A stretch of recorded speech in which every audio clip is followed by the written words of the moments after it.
Well, morning television is full of it, isn't it? Harry's book is trash, rude, and full of lies. Richard Madeley has told us that he's had a superbug for the last month and can't get rid of it, and he's taken lateral flow tests, and it doesn't appear to be COVID.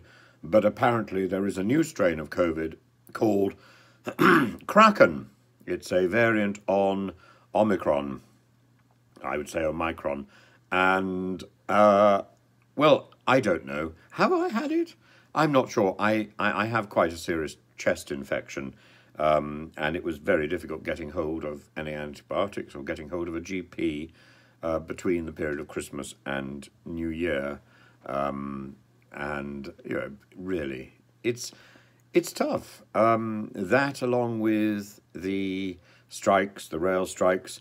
I'm not that surprised that the theatre was quite empty in some of our performances because people simply couldn't get to the show. They couldn't get a rail link from London to Epsom. Great shame. And I understand a lot of the West End was brought almost to a standstill for the same sort of reason. And one wonders why. Why the current DCMS Secretary of State, Michelle Donnellan, has been so silent. Does she not realise that the rail strikes and the NHS strikes have a direct impact on the entertainment industry?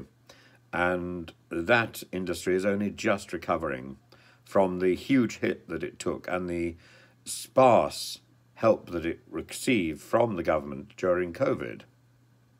So, we have to weigh up all these various things that are taking place at the moment in our country, as well as the heinous war going on, orchestrated by the Kremlin against Ukraine.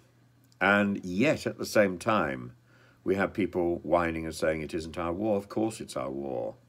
Of course it's our war. When somebody, when a thug, when a villain is attacking a neighbouring country venomously, and also, by default, threatening our country, it is our war, I'm afraid.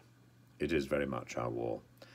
And Putin is not going to stop until he is forced to stop, until he is backed into a retreat.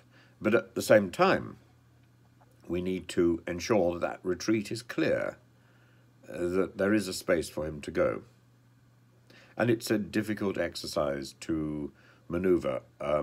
Certainly, given the capability of our present government in negotiating with ambulance drivers, in negotiating with nurses and teachers, I don't hold out very much hope for any form of negotiation with Mr. Putin.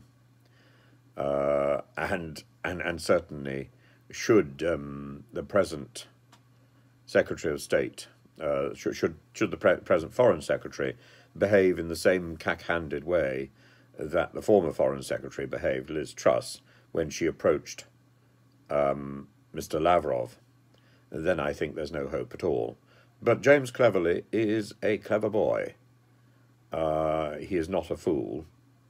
He's done a few foolish things, but he is essentially clever. And I think we should be putting our trust and putting our hope in him at this present moment, despite the failure of the government to sort out other things.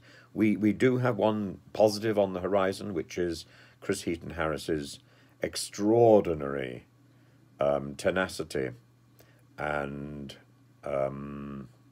brilliance in bringing people to the negotiating table in Northern Ireland, and we hope that works out favourably. It has every option, it has every possibility of doing so at the moment, and I'm quite certain that Chris Heaton-Harris will keep soldiering on. That's what's needed. We must do the same thing, really, in every part of our life. Every part of our life.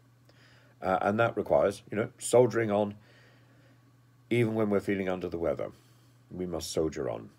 As as we would say, of course, the show must go on. The show must go on. In my case, the show is just closed, so I can nurse my cold, but I have to start teaching as soon as possible. Have fun.